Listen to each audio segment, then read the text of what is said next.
Welcome again, folks, and a bookending episode. How about that? That's what I'm calling it, a bookending episode around a period of time very special to a lot of our great friends of the Islamic faith. And we are kind of at the other end, and we're going to talk about considerations around the celebration of Eid with our good friend Soumaya Khalifa, welcoming her back in about 6 weeks since she was a guest. So stick around. We're going to hear about that coming up right now.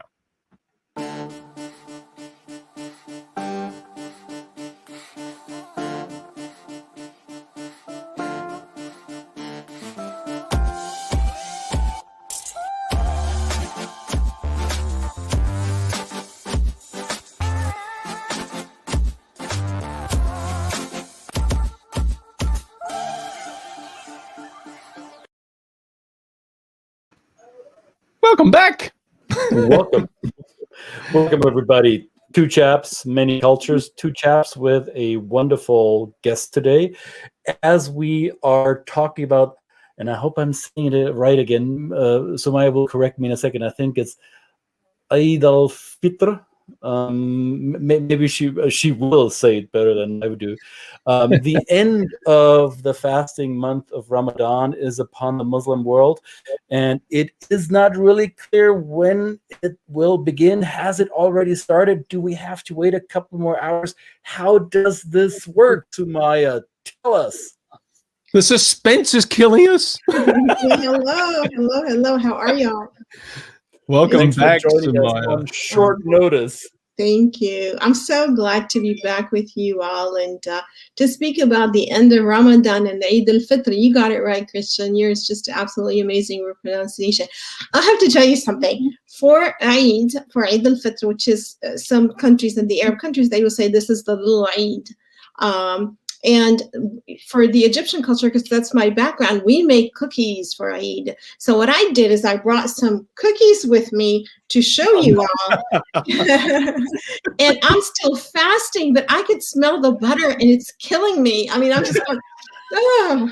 But anyways, I just wanted to share with you that that cultural piece about Eid and how people in Egypt and many parts of the Arab world celebrate by making very special cookies for it. And so I'm very excited about that. So yes, Eid al-Fitr is the right word, right pronunciation, and it is called the meaning of it. Eid means a celebration, and it actually means coming back. So Eid is something that happens every year, and Fitr means breaking the fast. So after the month of Ramadan, Muslims celebrate their accomplishment of being able to fast for the whole month, and just a little bit of information that the day in the Islamic calendar, just like the Jewish calendar, starts from sundown. So the first day of Eid actually starts about 8:30 this evening until tomorrow. And so right now is our last day of fasting. So I haven't had anything to eat or drink since 5 o'clock in the morning. And I have to tell you, waking up at 4:15 every day, it sounds like really, really tough to do, but my whole family, my daughter and my husband and I wake up, we're kind of, grouchy and not really wanting to wake up. But once we get there and start eating and everybody gets out with whatever they want to eat, then it becomes a great time for conversation. And we were talking this morning, how are we going to miss that? This is our special time of talking and connecting. So that's going to be missed. So you wake up during Ramadan at the latest possible time in order to still eat before sunrise, right? And everybody, as you said, might be a bit grouchy or still kind of sleepy, but it makes for different kitchen table conversations than for the rest of the year, right? Absolutely.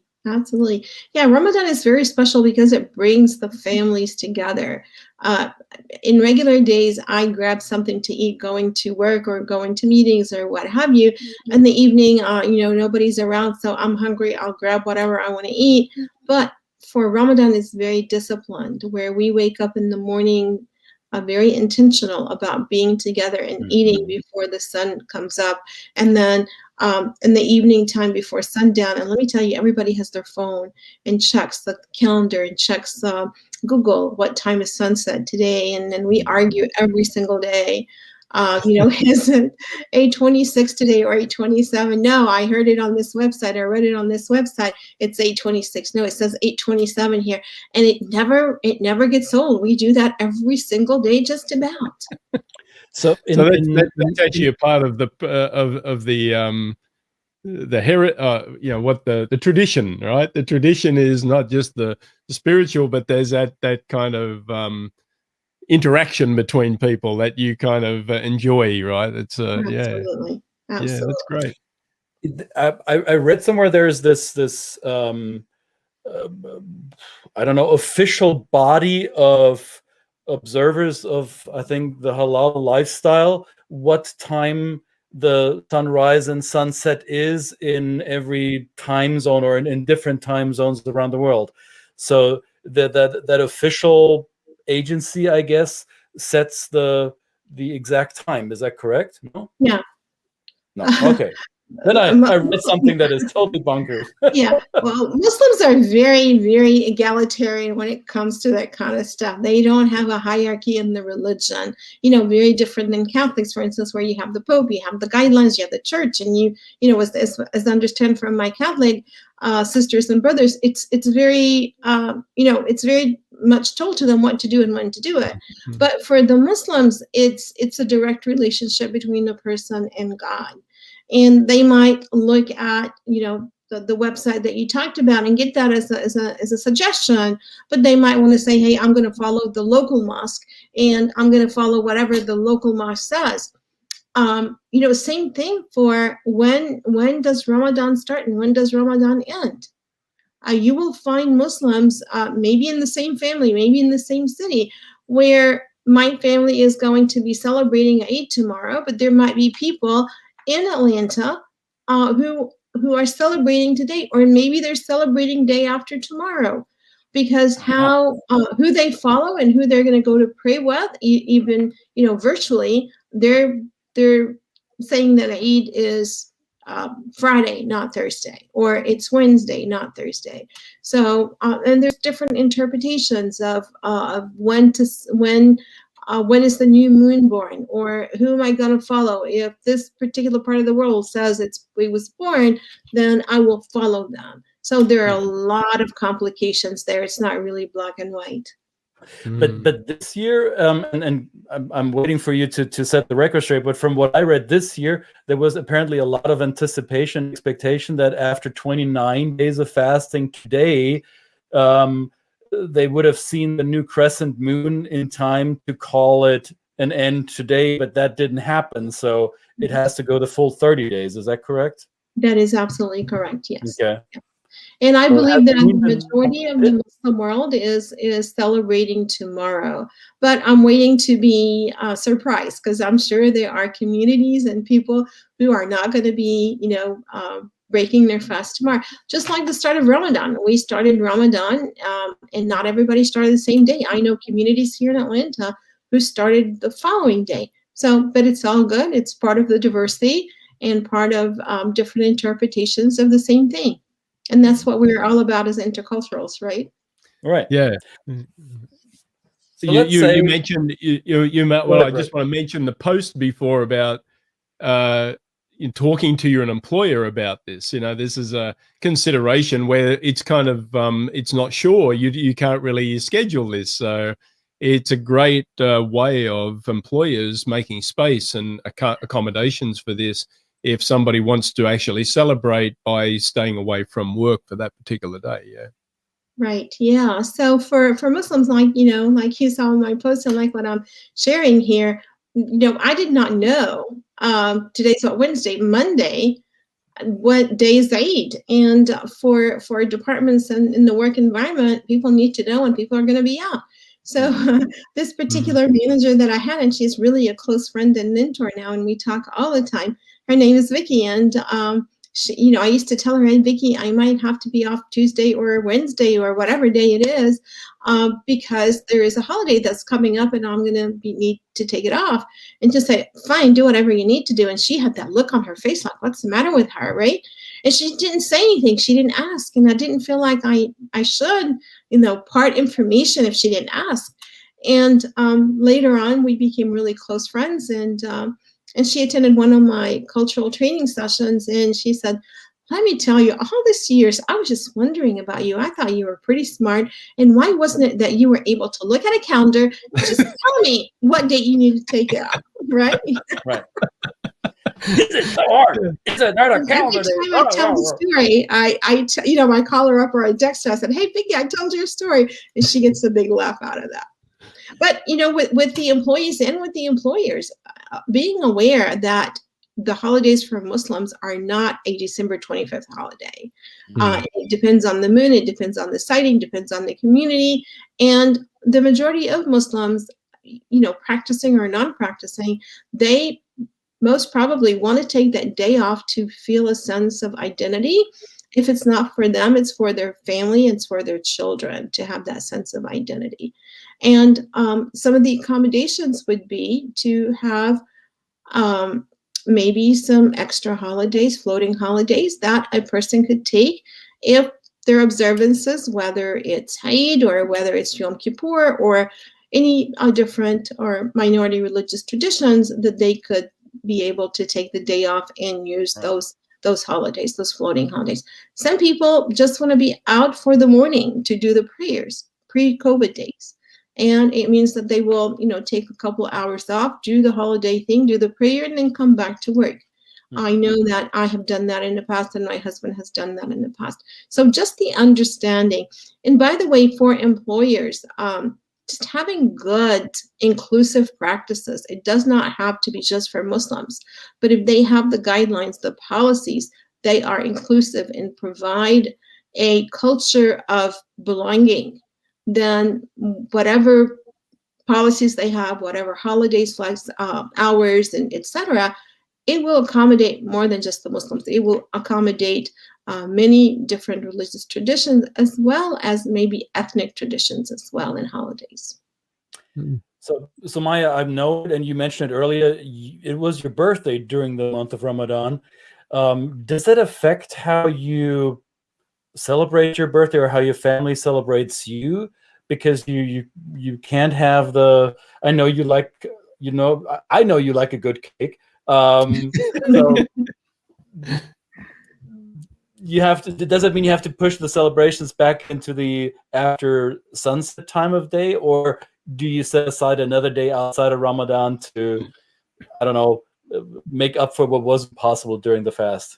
Well, Christian, I have to tell you that I decided that the whole month of May is going to be my birthday celebration. It's not just going to be one day, right? Because it was so good. It was so amazing. I had a friend of mine. She was just so amazing. She dropped by unexpectedly and knocked on the door, and she says, I'm here. And she brought me a beautiful piece of artwork.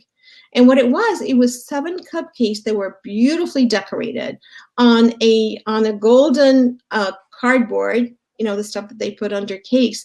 And it looked like a beautiful bouquet of flowers, but it was cupcakes. And so we were able to celebrate. I got some really awesome candles that said HBU2. To you, the number 2 and then you, happy birthday to you. And I thought those were the neatest candles, and we used those to sing and blow the candles, but all that happened after we broke the fast. And those cupcakes were absolutely delicious. They were the best thing I've ever had. And then we had another cake the following day and another cake the following day, and I have to tell you, we're just continuing the celebrations.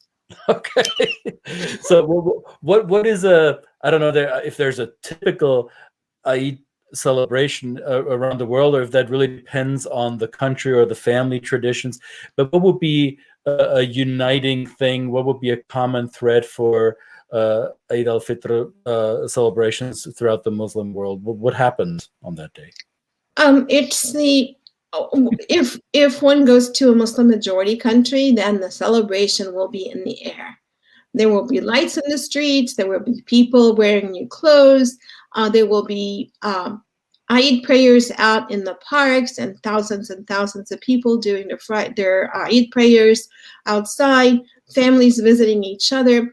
I know that as a young child, when I was in Egypt before my family moved to the United States, I had an uncle who would bring all his children. He had like 5 children at the time, and he would come and visit every single family within the big family, right? And it would feel like Eid until this uncle came by. And the tradition in Egypt was, instead of giving gifts, the adults would give money to the children. So by the end of Eid, you know, the child will look at the money and see how much they were able to get from all the family members, all the friends of the parents. And it just, and people used to go to the bank and get brand new bills, because that's what Eid was all about, to get brand new money.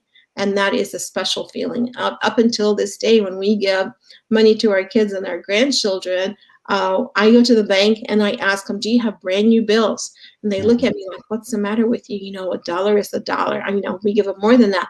But I say, no, this is important. I want brand new bills. And so, yeah, so we still give money to the younger generations in the family, and it's a tradition, and the kids look forward to that. For our family, my daughter started a Eid egg hunt versus an Easter egg hunt, and the kids will come to our backyard, and they will be eggs hidden all over the place, and the kids have a great time finding those eggs and what's inside of them. So she's planning a big egg hunt, because after a year plus, because of COVID, we have not been reunited, all of us. So our son from Houston is coming, and we're looking forward to having him coming tomorrow night. So we're looking forward to having everyone together. That's going to be a first in a long time. So you mentioned you go out in new clothes. You mentioned brand new money. So is Eid something like a new beginning for the year? Is it shedding off what? That's a really great observation, Christian. Muslims believe that during the month of Ramadan, they ask forgiveness from God, and if they are, you know, very connected to God and God answers their prayers, it's like a new beginning. You're absolutely right. I had never thought about that. Yeah. All right. Nice. Good. Yeah, it's kind of the same message I was hearing when you were saying that, right? It's like a just you know, similar to Catholic or Christian traditions and that kind of thing. It's a renewals period, and yeah, and you called it an accomplishment, right? Yes.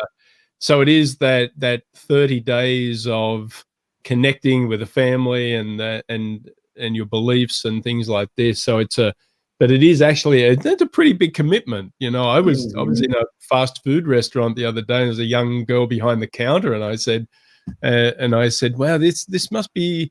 I said, is it challenging for you to work in here during the day as a, you know, and she said, well, I thought it would be, you know, but she said, I find it even feels more like an accomplishment, this ability to be able to just remove yourself from what you're doing, still care about what you're doing and serve the people. So it was just the way she opened up in that kind of, you know, people may just come and go in those restaurants, but there wasn't a lot of people in there, so we had a good time to talk about it. But it was just really great how a young person like that described her experience as an accomplishment, and that ability to be able to be in that situation and remove herself and connect to what the meaning of it was. That's great. It takes a lot of willpower to not eat or drink. And let me tell you, during Ramadan, people crave food, especially in my family. Yes. And I don't have room in my refrigerator because, you know, I go out and buy stuff, and my husband says, you know, I feel like whatever, and I go out and get it. And my daughter goes out and gets more stuff, and we have no room in our refrigerator. So just being around and having a refrigerator full of food, which we're very thankful for, but you can't touch it. It takes a lot of willpower to do that. Now, let me go back to reasonable accommodations in the workplace. So some of the things would include to maybe have a calendar that identifies the different faith traditions and what's going on, and maybe having some lunch and learn before Ramadan, and having Muslim employees talk about what Ramadan means or what Eid is, and to have that dialogue within the workplace so people have a better understanding of each other. A lot of times we say, bring your whole self to work. But when it comes to religion, a lot of employers are very, very scared, and they would say, okay, bring your whole self, but leave your religion or your spirituality at the door. We don't want to deal with that. But if we really want to bring the whole self, we need to be able to bring our whole self to work. And we need to also put some guidelines. So when you and I bring our religion to work, it does not mean having a debate of who's right or who's wrong, or who's going to go to hell and who's going to go to heaven. It's not about that. It's about getting to know the person at a deeper level where the person feels like they belong. And there are many large organizations that have employee resource groups based on faith. And they find that to be very, very effective, because when we talk in the workplace about values, about what matters to us, and if we are able as employers to relate those values and connect them to our employees' values, just think about the power and the accomplishment that we will be able to achieve as an employer. So this is a business case. Bringing people's religion to the workplace with guidelines is something that has not been done, but I think more and more of the big employers are going there now. Yeah, someone mentioned before that, well, that takes the pressure out. If you actually explicitly say, you're not being invited here to defend yourself, you're coming here to let people understand you as a person. That's a whole different framework to start that conversation, right? So it's an inviting atmosphere. So, and it starts at culture. So I was having a discussion the other day about what comes first. Does inclusion come before culture? And someone mentioned, well, actually the entryway into it is culture. It's the curiosity and the intentionality of understanding somebody's background, not just faith, but eating habits and things like this. And then part of that becomes, well, you're a whole person. This is your personality. This is your upbringing.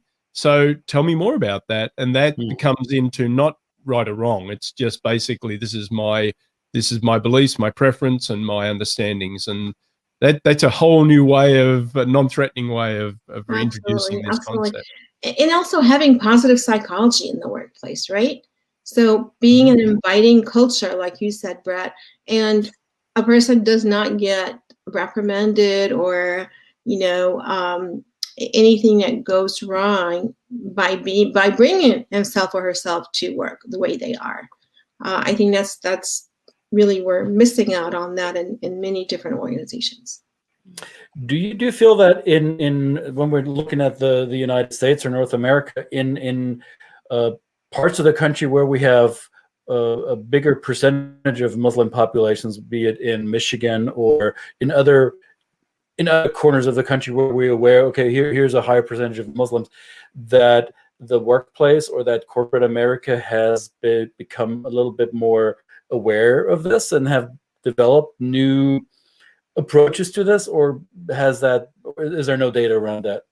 Yeah, I don't know about data, but I could tell you from personal experience. I have worked with some clients who are in Michigan, like you said, Christian, and it was the automotive manufacturing company, and 25% of their workforce, and they had about 1,000 people, were Arabs and they were Muslims.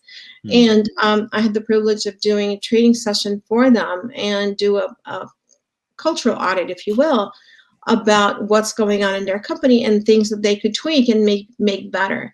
And it was very interesting. And some of the things that I found was they wanted to be very accommodating and they were going to do it their own way. And what they ended up doing is they wanted to build a multi-purpose room for people to exercise in and to pray in. And I was going, really? Have you had any input from your Muslim employees? No. And they were going to put in like tens of thousands of dollars. So that wouldn't have worked. And so during the training session, there were some supervisors who were Arab and were Muslims. And this came out and they said, no, this is not a good idea at all. So they had to revisit that. So that conversation and that audit saved them a lot of money that could have gone just down the drain. And, just think about the employees, the Muslim employees, when they tell them, hey, there's a space for you to pray, and they find out it's also an exercise room, they would feel like, Are they like mocking us? Are they mocking our faith traditions? And it would not been a good thing to have. The other point is that some of them were doing things that needed to be told. Like in the cafeteria, they were bringing halal food. So all their beef, all their chicken were halal. But they weren't advertising it. And the reason why, they told me, was, we've been doing it for so long, everybody knows. I said, no, you have to keep on keeping on. You can't just say, we've done this, they know it, and to let go, because that's a visible sign that we care and we are accommodating. Right. And you think an employer would be excited to share something that they're doing to and getting credit for it, right? Rama, but notice that I know there's different Muslim traditions, not just Shia and Sunni, but also there's different cultural subgroups, right? You have the Arab Muslim world, you have the Indian Muslim world, you have the Persian Muslim world, you have the Indonesian Muslim world, and you have here in North America, you have the Nation of Islam, the African American dominated Muslim world. Do they celebrate Eid differently, or is Eid a unifying factor for them? It's a unifying factor, but okay. How they celebrate it, the culture plays a very important role, right? Mm-hmm. How people dress, what do they eat, you know, how do the families get together? What, you know, it's just so many different things. Religion is just one layer of that diversity, right. And then everything else colors how they do things. Nice. So religion is the vessel, and then how they fill the vessel is up to them. So, Soumaya, what is the official count? When is sundown today in Atlanta, Georgia? In Atlanta, Georgia, I think it's at 8:32. So 4 more hours to go as we're broadcasting this live. Yes. Hang tight. It's all you're almost done with accomplishing it. You're almost at the finish line. Yes. And I'm declaring that once this finished, we will declare the Festival of Soumaya for the month of May, in honor of your birthday. So thank you. Festival of Soumaya. This is what it does feel like Christmas to me. I mean, I was just driving today to run some errands, and inside of me, I felt like it was Christmas, but it wasn't Christmas, right? And it was just a really weird feeling. So I just wanted to share that. That's great. Fantastic. Soumaya, thank you so much for coming on today. I know it was short notice, and I know you support us, we support you. We love you for this.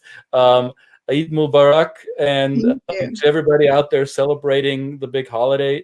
I hope you learned a few new things. If you're not from the Muslim world or not close to the Muslim world, we thank you for shedding some light on these traditions that are often foreign to those around the world who are not deeply involved with faith traditions that are quote unquote foreign to them. So thanks for doing that, Soumaya.